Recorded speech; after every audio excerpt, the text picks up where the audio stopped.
And now, Jalen and Jacoby on ESPN Radio. When I pop the trunk, head the deck. Worry about my posse getting jumped. Cause if we ever do, yo, TB, pop the trunk. Cause we make a pop the trunk and hit the switch. Now act stupid, I'll pop the trunk. Give me a boom. Welcome to Jalen and Jacoby. Ryan Russillo in for Jalen Rose. Thanks so much for doing the show, Ryan. Yeah, I'm pumped. LA, let's do it. Let's do it. It's always a pleasure. Last night in Toronto, we had what I think was an NBA Finals preview. The Warriors on the road went into Toronto. The game went into overtime. KD had 51 points. This shot was crazy to tie it at the end there. Ryan, I like this Raptors team. I think they do a lot of good things, but I couldn't walk away from this game. I couldn't decide if this was, hey, look, the Raptors can beat the Warriors, or, hey, look, it took overtime for the Raptors to beat the Warriors that didn't even have Boogie, Draymond, or Steph. Which way are you going with this one? First of all, I can't believe you even included Boogie, but technically that's right. I'm going with the second one because watching it, you know, Toronto was in control. They got off to a great start, and then Durant started getting it going. As we know from the totals, he was incredible. I mean, the shot that he hit to tie it up late out of the corner was ridiculous, and that's really what I feel like. I mean, I still feel like this Golden State team, when healthy, is one of the greatest rosters we've ever seen, and as great as Toronto has been, it's been a seamless transition with Kawhi, which makes sense because they took a good player in DeMar DeRozan and replaced him with a great player in Kawhi, so I think it's reasonable, like this working out actually makes sense, but as good as they are in the East, they're not at Golden State's level. Nobody is. No. So nice win, but without Steph, I think we're also learning that Steph maybe is a little bit more important than the Steph haters want to say. Yes, definitely. Another thing we're learning is KD's pretty good. He had 51. Before that, he had 49. Before that, he had 44 points. He's had 51, 49, and 44. So me, I like to just read too much into things and take it too far. I think this is the KD that we're going to get next year. I think he's going to leave the Warriors and he's going to join some team like the Nets or whatever, and he's going to end up putting up these kind of numbers every single night. Do you think that could happen? Okay, so I know I'm supposed to give you just the yes or no here. I know what it says in the rundown. Do I think KD is leaving, yes or no? Yes. I'm not going to answer that way. I'm just not. Like, if you would put in the show, do you think Klay's leaving? I'd say no. That's what I feel based on the people that I've talked to. But with Durant, yeah, it's a real threat. I think people around the league are either excited or if you're Golden State, you're worried about it. But if you look at Durant's career, other than that year that Westbrook missed a lot of times because of injury, he's always had either the alpha that didn't want to pass to him or this incredible group around him in the 2+ years at Golden State. So this is the first time in years that we've seen him really have to carry it on his own, and I think he struggled with that in the beginning when Steph was out and Draymond is out, and now it's almost like this reminder going, oh, that's right, I'm absolutely unguardable because I'm the best shooting guy with my size in the history of the league. I mean, he's ridiculous. Like you said, that shot to tie it, well, you should not make that shot. It reminded me of like Ray Allen in Game 6. He was not facing the basket, and then he turns around and shoots like a fadeaway 24-foot three-pointer. It's insane. And he's 7'2" or whatever. It's absolutely insane. I'm really, really rooting for him to leave the Warriors because the Warriors are just so good. When Draymond and KD were yelling at each other and there was all this rumors of beef in practice and stuff, that is what I root for because the Warriors are just so dominant. There is no other team in the NBA that can compete with them in a 7-game series. Now that Boogie's coming back too, like it's honestly like not even fair. Please, KD, just for our own entertainment, leave the Warriors. That's fine, and I know that that's really what this angst has been about because I always feel like there's all these NBA people that hate it, and I've been over this a million times, but it's, okay, you can hate it, but you may be depriving yourself of watching some of the greatest basketball we've ever seen. But let's face it, Durant being there makes the math harder for 29 other fan bases, and we're all selfish, and that's going to drive you nuts. I don't know how the Cousins thing is going to work out. Like, so many guys around the league, and I think you're doing it now a little bit, Jacoby, like, oh, now you add him? That could be the thing that screws this thing up. Because I don't think he's going to be happy maybe not closing out a game when they want to go small or not getting enough shots. It's really easy in the recruitment pitch to sit there and say, yeah, I'll be good with that. I mean, how many times have you told the boss where you go, yeah, I'm fine. No, that's cool. I can handle that. And then it's actually happening and you go, you know what, I'm not fine with this anymore. So that could be the thing that disrupts this. But the bigger thing is the West. Last year we had a Houston. Last year we had hopes for other teams. A quarter way into this season so far, that West has parity, but that also means no one that feels like they challenge a healthy Golden State. So they may be able to coast in a way that they've never coasted before and still get to the NBA Finals. Well, there's a couple things there. The first thing I want to talk about is Boogie, because you mentioned him not finishing games because they want to go small, and their quote-unquote old death lineup is probably their best lineup with Boogie not on the floor. But don't forget this, Boogie's playing for the minimum. He's auditioning himself for the other 29 teams in the league, and if you're not playing that many minutes and you're not finishing games, that's not great for your resume when you're trying to pitch yourself to the other 29 GMs around the league. It could get a little weird, but let's be honest, it's the Warriors. They're going to win regardless of whether Boogie plays or Boogie's happy or unhappy or whatever. No, it's the perfect point here because, just to finish the thought, sorry that I jumped you there, but he went there, Cousins, to prove that he was a winner on this one-year thing. He's not signing for $5 million again next year with somebody. So if he's not getting the minutes and shots he wants, you're right. Like, he may start thinking about his own value and not the value to the team. Well, someone who certainly has a lot of value, a gentleman by the name of LeBron James. I don't know if you know, he signed with the Lakers this offseason. He's now playing in the Staples Center right where you are in Los Angeles.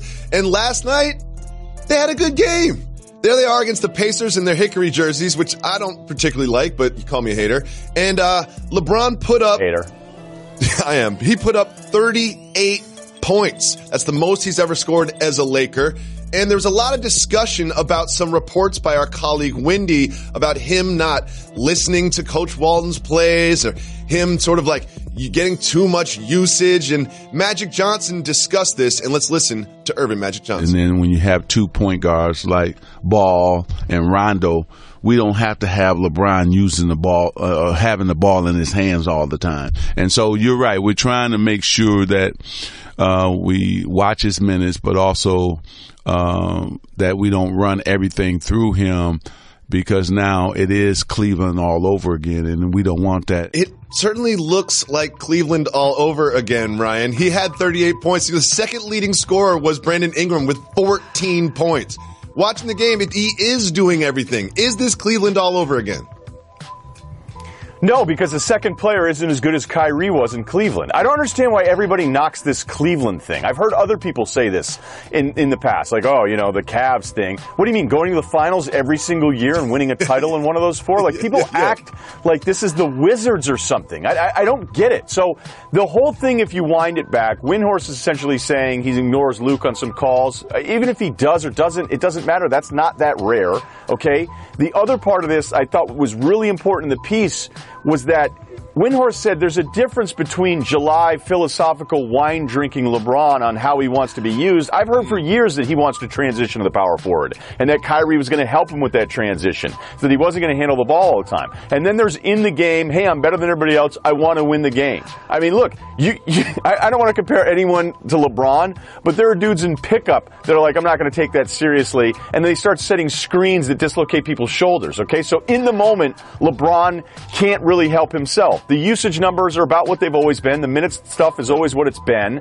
So I felt like Magic saw some of the headlines here and then did a deal where it's like, I don't like that somebody else is criticizing what's happening with us, where I think the overall piece from Windhorst was very reasonable and wasn't this accusatory attack hit.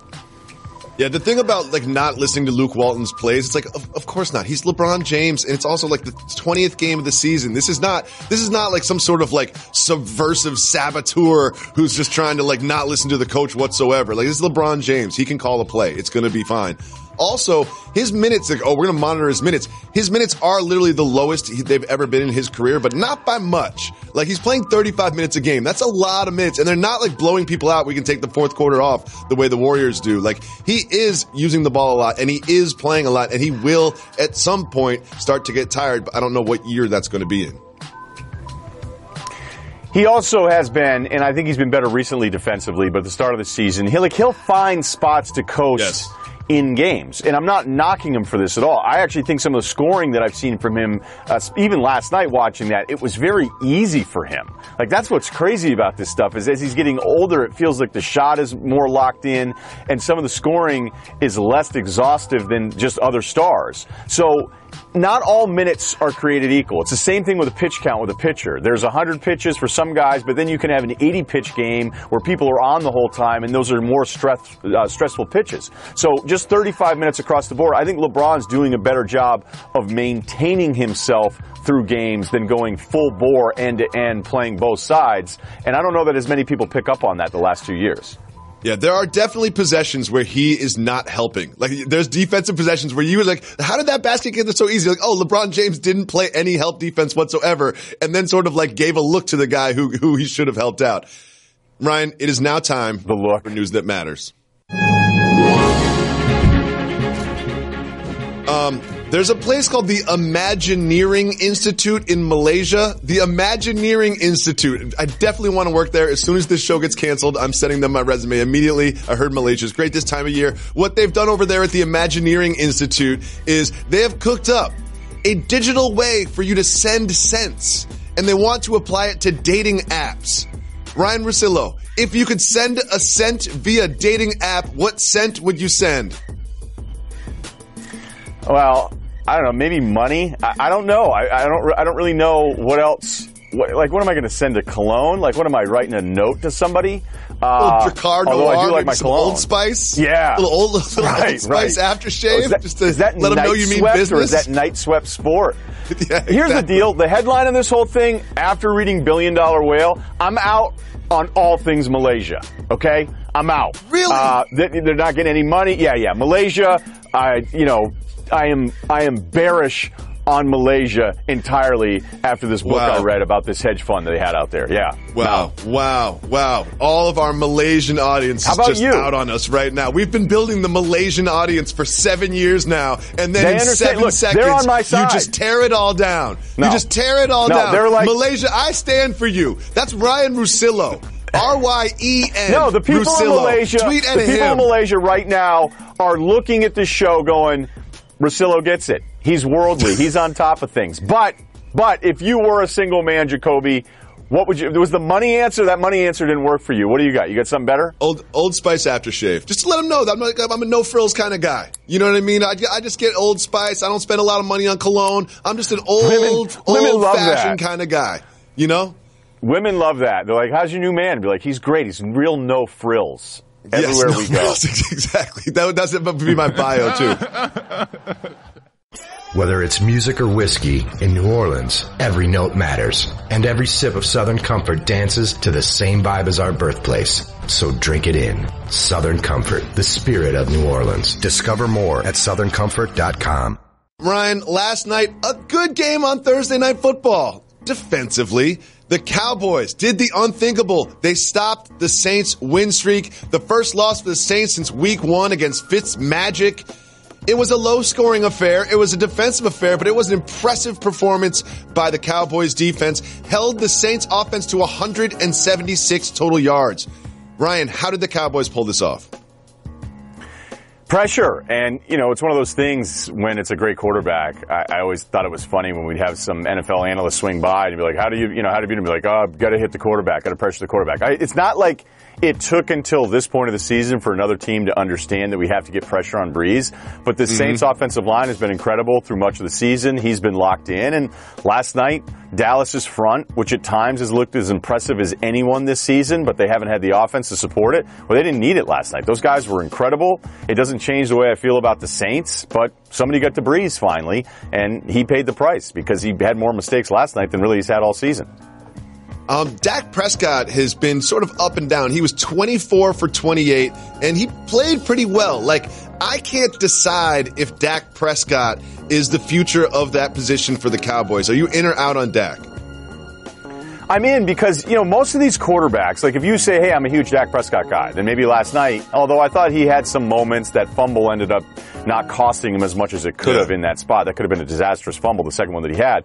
But most of these quarterbacks live in this kind of 7, 8 to about 18 range, so a third of the league, where every week you have evidence that he's either really good or he's really inconsistent. And I think that's where Dak kind of lives, and I think that means he's still good enough to get the bigger contract and be the guy and get the going rate to be a starter. Dallas did it before with Romo. Before Romo would put up massive stats, they had paid him kind of the going rate early on.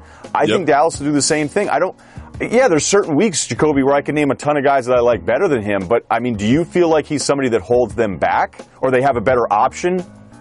Well, I feel like their offense needs to be a little bit more varied. You know what I mean? I think that the way that they use Ezekiel Elliott, I feel like Ezekiel Elliott's got that sort of like Saquon Barkley, Todd Gurley, like one of the best running backs in the league that doesn't get used in the right way. You saw that one screen pass that they threw there. Like, I just feel like they could use Zeke better. I feel like Jason Garrett holds them back more than any player wearing pads, to be honest with you. And I don't expect him to continue. But I bet 10 push-ups against the Cowboys.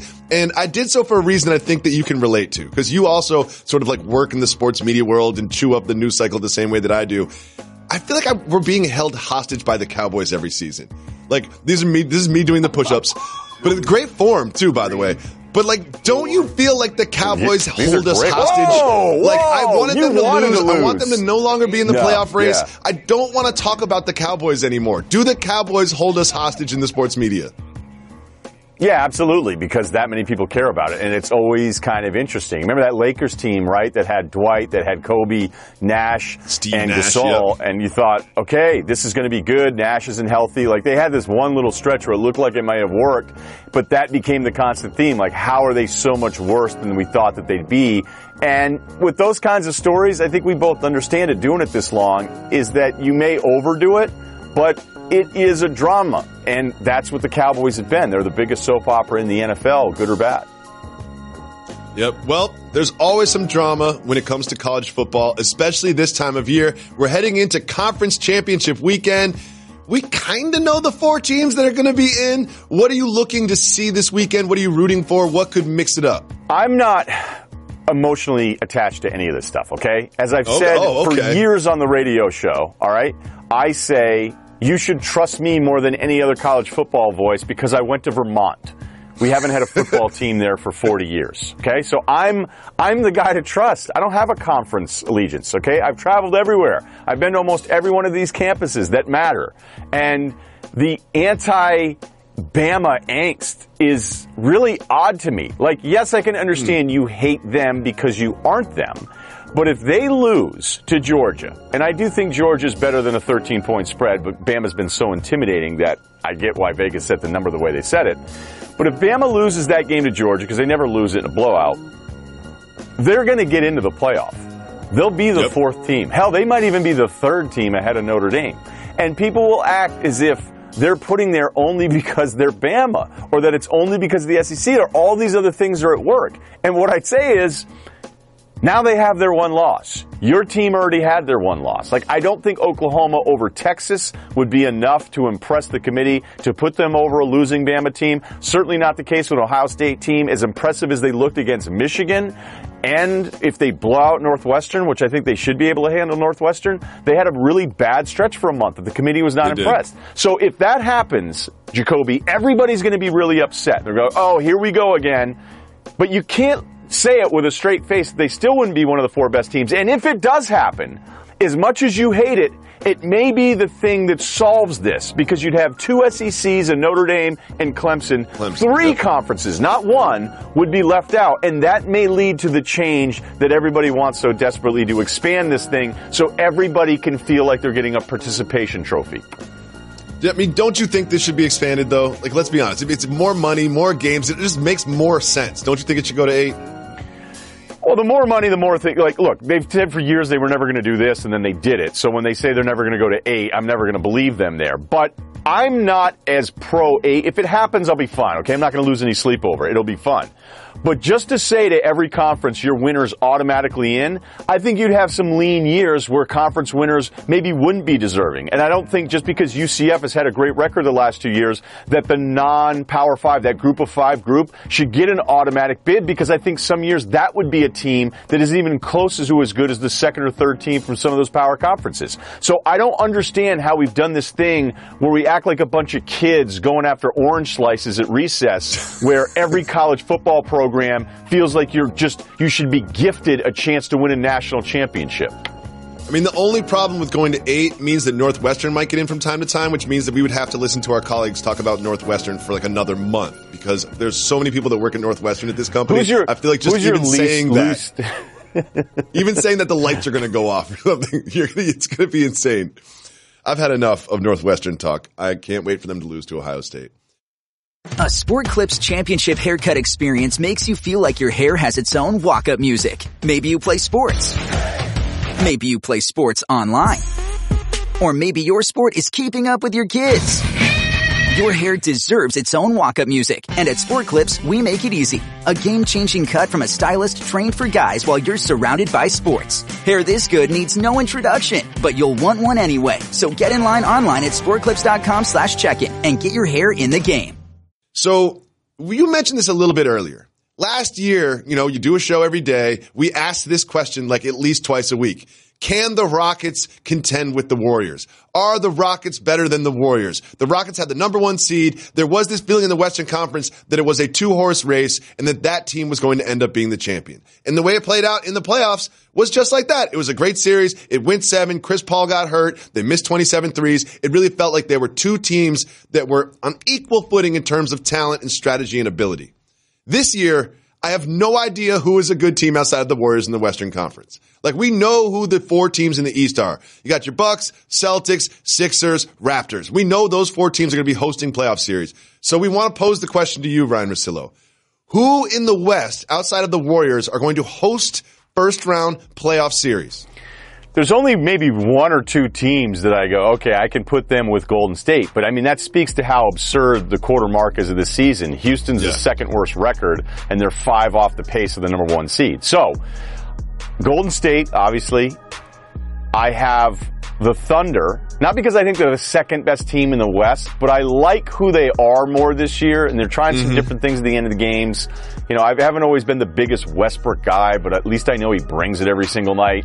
So I feel like there's no way they're going to be outside of the top 4. I put the Rockets in there, and they had moments. The Denver win, before Paul was hurt again, but Chris Paul's missed the last few. They've lost some of these games. But I've seen a version of them going back about 10 days or so where I go, you know what? That kind of looks like the team that was, in that number 1 tier in the West. So it feels odd because the record is so bad, but it's not like they're that far off from that. And then the 4th team I put down is Portland. I had to identify teams where I know that I can trust you. I know Denver at one point was really hot. Then they ended up at 10-7. They've ripped off a few more wins, but I don't know if I trust all of their pieces as much. So those are the 4 I went with, knowing that this is really hard to do. It's really hard to do. I mean, I think the Rockets is an interesting one to put in there. If you look at mine, I did not have the Rockets in there, but it's probably a smart pick. Probably smart because I think Daryl Morey is going to make a move. I don't think this Rockets team is going to be the Rockets team that we see in the playoffs. I put the Warriors in there. I put the Thunder in there. One thing, you touched on some good things about the Thunder. I really like the Thunder this year. I also am not a huge Westbrook guy, but they are the number 1 team in defensive rating. Somehow they've turned into a defensive juggernaut. I don't know exactly how it's happening, but I think it's going to continue. It's obviously very important.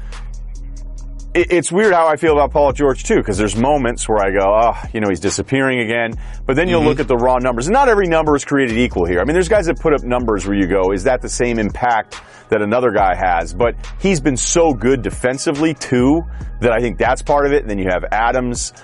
Westbrook's probably overrated defensively, but they've been messing with some 3-guard lineups to close things. Yeah, I'm ready to say that. So even though I don't love them as much as others have in the past, I think I know exactly what they are, and I'd expect them at least to be a 4 seed, right? Isn't that kind of what we're saying here? But what about the Lakers? Give me your Lakers thing. So here's the thing with the Lakers. I am an unabashed LeBron stan. I'm just a LeBron stan, and I just believe in LeBron. Annoying. I just have so much faith in LeBron James's ability to win basketball games that I think that in this year, in this Western Conference, he can drag this team to a 4 seed and then win a playoff series and then lose in the second round. That's kind of how I see this playing out. And there's everyone talking about the Lakers. Oh, they're going to trade for Beal, or they're going to make a big move, or get John Wall, or Anthony Davis, this, that. I don't think the Lakers are going to make a big move and bring in an all-star this year. I really think that they're going to play out this year. LeBron's going to learn his pieces, and then this offseason he's going to sit down with Magic and Rob Pelinka, and they're going to decide who to re-sign that has the 1-year deals and what big free agent they're going to bring in, because I think they're going to bring in a free agent next year. Now, we both didn't have the Nuggets or the Clippers on there, and the Clippers are supposed to be this number 1 seed. What makes you think, why did you omit the Clippers and the Nuggets? You kind of explained the Nuggets, so why did you omit the Clippers? Nuggets, I could add to that defensively. I need to see a little bit more. But the Clippers roster is so likable because it's a bunch of dudes that have been told they're not good enough, or it's a bunch of guys that have been hurt or cast-offs. I mean, a lot of this team is filler for the guys that they were forced to trade away. Whether it was Paul forcing his exit or the Blake Griffin contract and them going, you know what, maybe this isn't going to be great down the road, and then DeAndre Jordan didn't want to be there anymore. So this would be a movie. This would be a movie roster. Like, nobody believes in us. And here you are at the one seed, and I'm not sure I believe in you. So that's pretty much it. Like, I'd have to see them at game 40 plus and still playing the same way and everybody being healthy for me to be like, okay, like I just need a little bit more, despite the fact how much I love them and the great job I think Doc Rivers is doing with it. I think Doc Rivers is probably his happiest since he's been in Boston, because the expectations aren't there. There's always rumors about Chris Paul not getting along with Blake and DeAndre, and kind of like a cliquey, tension-filled locker room. And now they've got like Danilo Gallinari. They're featuring him on offense. Montrezl Harrell all of a sudden is like one of the best centers in the league. I really want this Clippers thing to continue, but don't tell Marcellus Wiley it's definitely not going to continue. No, and then they'll get Kawhi next year, right? Hopefully. We'll see.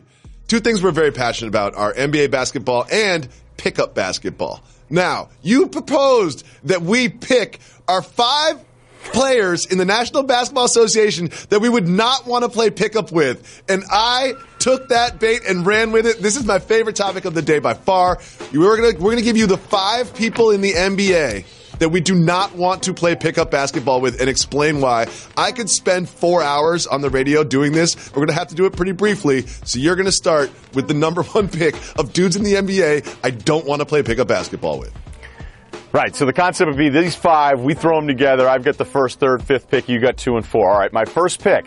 And this isn't just because of the other night, because his game-winning attempt against the Spurs for the Bulls was one of the all-time worst closing shots I've seen. He dribbled out the entire clock. They were down 1, and he took a step-back 3. Zach LaVine. What I'm looking for here is high usage and lower basketball understanding. That's what I want. I want the guy that every time he thinks he's open to shoot, and so he's my number 1 overall pick. Now, he's been better as a player than I thought he would be, but that shot in itself showed a lack of understanding. That's not exactly a guy I want to be teamed up with. So here's why I play pickup basketball. Because I enjoy it. Because I want to have fun, right? Because I just want to enjoy myself. I want to get some buckets, make some fancy passes. Like, that's what I'm there for. I'm there for fun. Chris Paul would not be fun to play with. Too intense. He's going to start yelling at you if you turn the ball over. Like, this doesn't seem like he has fun. Like, I play the game for fun. Chris Paul never seems like he's having fun when he plays basketball. Chris Paul is my number 1 pick of dudes I don't want to play pickup basketball with in the NBA. My friends remind me that in my 20s we were playing pickup in Boston, and I yelled at a teammate who I didn't know, "That's a bad shot," as he was taking the shot. So, all right. wait till it and we were hanging out afterwards. Right. We were hanging out afterwards, and my buddies were like, "You said that's a bad shot. You don't even know him." All right. So here's my 3rd pick. I need some size, but I need a guy that may not always be about winning, and that's Hassan Whiteside. Because Hassan, after he played, would be like, "I'm not getting enough minutes." You'd be like, "It's 5-on-5, Hassan. Like, you get to play the whole game." And he'd be like, "I still don't like my role." So he's my 3rd pick. That's a good one. I also went with a big with my 2nd pick, the number 4 pick in this important draft. It's going to change sports media forever. Pau Gasol. Like, it's just like, I just don't want to wait for him to get down the floor. He's just like, it's just so boring. Like, you dump it into him in the post, he's just going to turn around and shoot a jump hook. You know he's going to shoot a jump hook. Like, it's just so boring and slow. Like, I don't know. Like, the help defense wouldn't be there. I'm not a big Pau Gasol guy. I don't want to play pickup basketball with Pau Gasol. This is the pillar. Your 2 guys are good. All right, so my final pick here, his usage rate over his career is like up there with Harden, with Westbrook, with all of the stars. Kobe-type usage, and his name's D'Angelo Russell. That's a great point. It's a great point. It's a great pick. I'm jealous of your picks, actually. Right. And I want to see he and LaVine play together. Yeah. I've thought about it a lot. I want to. You would. Right. I know you would do. LaVine to be quit. like. Oh, I would definitely quit. I would scream after 3 possessions, "I'm not here to set screens and rebound." All right? And I've yelled that before to strangers in pickup games. I'm here to set screens and rebound. I'm here to get buckets. My name's Ryan Russillo. Check out the Russillo Show podcast.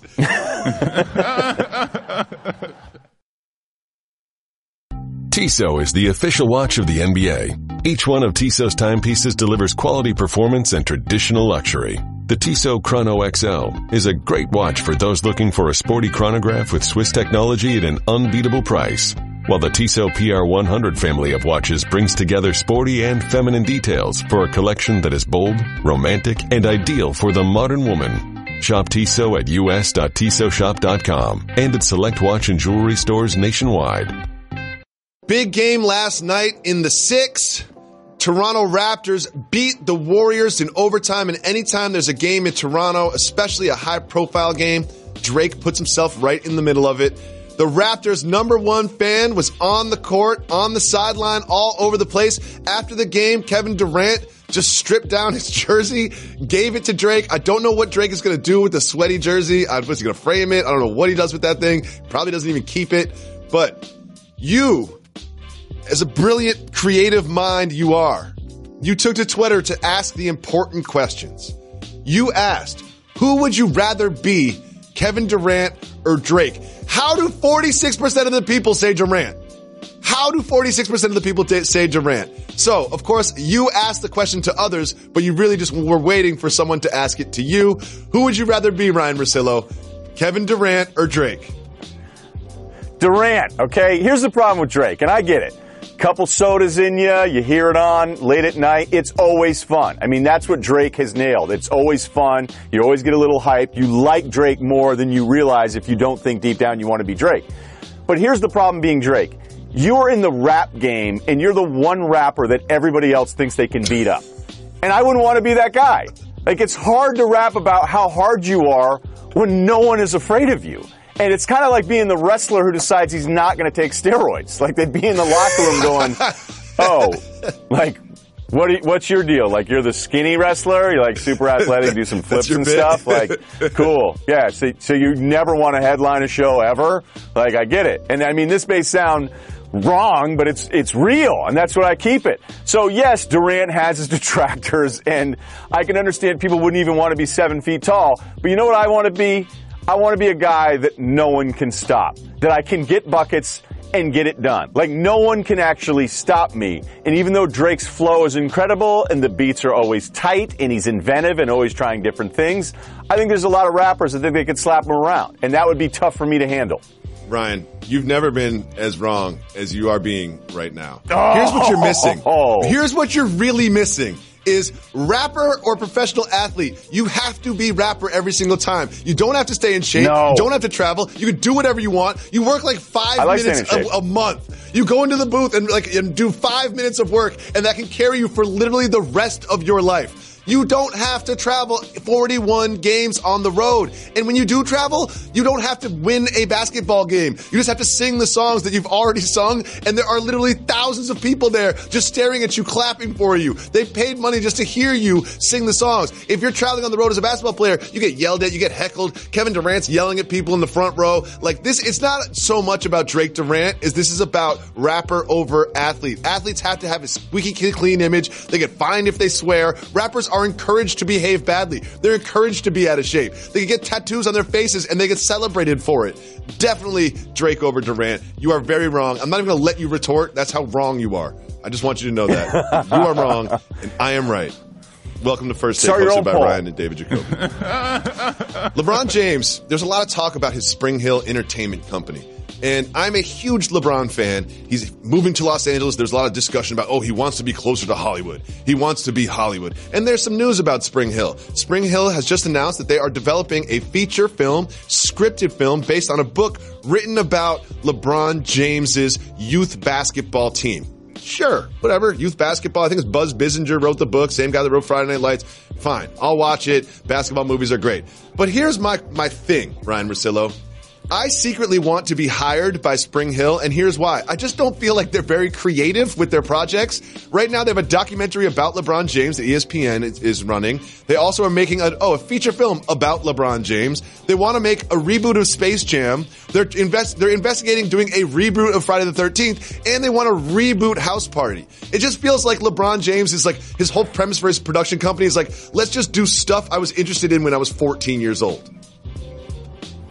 So you want LeBron, you seem to want him to what? Play Leon in the Professional 2 or something? Like, yes. What do you want LeBron to do? Now we're talking. Now, I do like that. LeBron as Leon is a nice twist. We can cast, like, some little young girl to be the Natalie Portman role. I believe she was in that. That was Natalie Portman, yeah. Gary Oldman. Yeah, I want him to do something interesting and new. You know what I mean? Like, it's just like, remakes are hot. Remake Friday the 13th. Remakes are hot right now.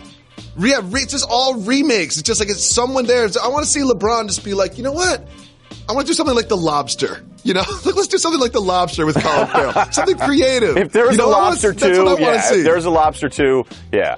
That would be amazing. 2. Lobster's a great choice. That's what I want to see. God, I love the movie The Lobster. Yeah. Lobster 2. I fell asleep halfway through it.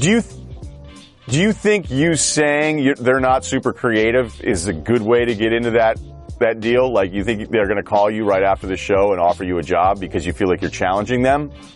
Yes, that's the angle I was going for, but I don't think this is a very good tactic, especially when they're like, so what are your ideas? I'm like, have you seen The Lobster? It's about a dude that goes to this place and turns into a lobster. Yeah. I don't know if that's going to work. I just wish I had thought of The Lobster. Yeah. I mean, how do you even pitch that? Be like, all right, here's the deal. You go to this thing when you're really bummed out after a breakup and you tell them you want to be an animal. They're like, done. Yeah, it's great. Don't even write anything. It's great. Finally, there's a woman in Texas who's very upset about Southwest Airlines. And there's a lot of reasons to be upset of Southwest Airlines if you've ever flown Southwest Airlines. But she is upset because the gate agent made fun of her daughter's name. Her daughter's name is ABCDE. Now, I will not make fun of a child's name because they did not pick their own name. But if you were a gate agent, could you say that name without kind of making fun of it? Yeah, I mean, look, part of the deal there, I always think it's funny with certain airlines, like there's one airline in particular that always tries to say everybody's last name, and you go, like, why would you even put yourself through that kind of challenge? You know about 40% of them you're going to have no shot on. But the girl's name was Ab City, so it is a different name. I saw this on social media. I think there are plenty of times on social media I'll see things where I go, hey, you know what? That's getting me thinking about something different. I saw like 20,000 retweets on this. You know how many retweets it should have had? 0. Okay? Now, you shouldn't make fun of a kid's name, but I didn't need the awareness factor here. This wasn't some outrageous social issue. Someone behind a counter said something maybe they shouldn't have said. You overheard it, and that's fine. But you gave your kid a weird name. Hey, I have an E in the Ryan. I've dealt with that my whole life. People actually act like I did it. And I go, hey, yeah. And people are like, oh, that's cool or it's stupid. I'm like, you know what? It's crazy. When you're born, you usually don't have a voice. Like, you don't get to raise your hand and go, you know what? Can we just keep it at an A to avoid confusion? Like, people don't really want to hear from you minutes after you're born. So I get the part where it's a mom who's upset. There's nothing you're more protective of than your kids, despite the fact that I don't have any. But this is not something that we need to have on the Ellen show. All right? This got a little bit too much play. It's very fair. Also, Ab City sounds like a place that charges you $200 a month to like work out and get yelled at. I mean, if I name my kid Thor. The Celtics are broken. Gordon Hayward, it's been over a year since his injury, and he still isn't right. Kyrie Irving had this to say about his teammate. He said, quote, honestly, I think that he's passing a little too much for Gordon's potential and his talent. I think coming up in the next few games, he'll be able to show some different things that he's been on for the start of the season. Just being more aggressive offensively and looking for his shot more. We had practice yesterday, and I told him, look for your shot more, get aggressive, and get yourself going because you are a great talent in this league, and I don't want you to forget that. Ryan Russillo, what do you think about Kyrie's assessment of Gordon Hayward? He's right on, man. I mean, Kyrie's really good with this stuff. And when I watch the Celtics, the positive of their struggles is that I think they're really easy to see. You see guys hesitate because I think really good players in the beginning of a season do this thing where they want to be unselfish. They want to make sure that everybody's fitting in and they don't want to be the guy that's taking me shots. But, you know, this game is an aggressive game. And when you start to be playing it at a passive level, when you're as good as a Hayward or sometimes even Tatum, and I've seen it from Kyrie, you're really only hurting yourself and the team. So you can't have everybody out of control and all being aggressive and never passing to anyone. But when I watch them, I see everyone kind of processing too much or thinking about how the other guy is playing off of them. So So Kyrie's 100% on point here. The problem for Gordon, though, is that he's not now closing games, and he may be seeing less minutes because it's been such a slow start for him. So I don't know if that's part of it or if that's going to hold back him getting to the point where we want to see him. What do you see? It does. Well, here's one thing I do see that's positive for the Celtics. They have the second best defensive rating in the league. Like, if the defense is there, it's hard to fix the defense. It's much easier to fix an offense. And I feel like Gordon Hayward, again, just like it's sort of like a self-fulfilling prophecy. Like, oh, he's not shooting that well, so he doesn't get as many minutes, and then he gets in his own head, then he doesn't shoot that well, and then he needs Kyrie to tell him to be aggressive. It kind of snowballs a little bit. So I think that it will figure itself out. I see the Celtics playing the Raptors in the Eastern Conference Finals, and I see them figuring this out and probably being the second seed in the East at the end of the season, because I believe in Brad Stevens. Is there a little bit of doubt in Brad Stevens from this season? A little bit? No. A little bit? No. I mean, not even, no, this is... A little bit. All right, so it hasn't worked right now. But, I mean, people have done this Brad Stevens thing before where they go, he can't get out of the first round. And you go, do you know how bad these teams were supposed to be and how much better they ended up being? But I would caution you on the defense because they were so far ahead of everybody. I mean, statistically, it was incredible how good they were to start the year.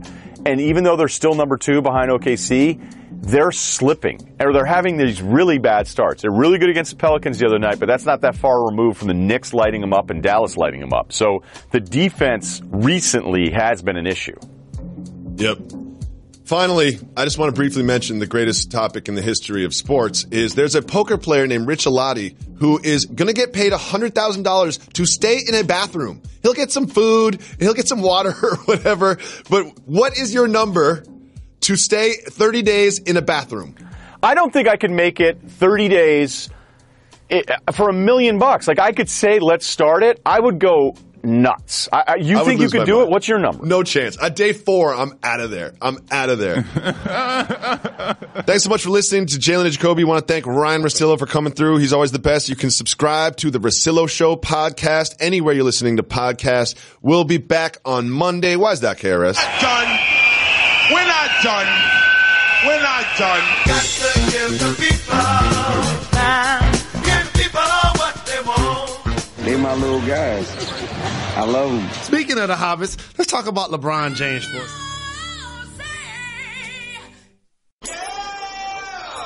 From our whiskey to our music. In New Orleans, every note matters. That's why every sip of Southern Comfort dances to the same vibe as our birthplace. It can be strong and smooth all at once. And no matter what, it's always authentic. So go ahead, take a big sip. Southern Comfort, the spirit of New Orleans. Discover more at SouthernComfort.com.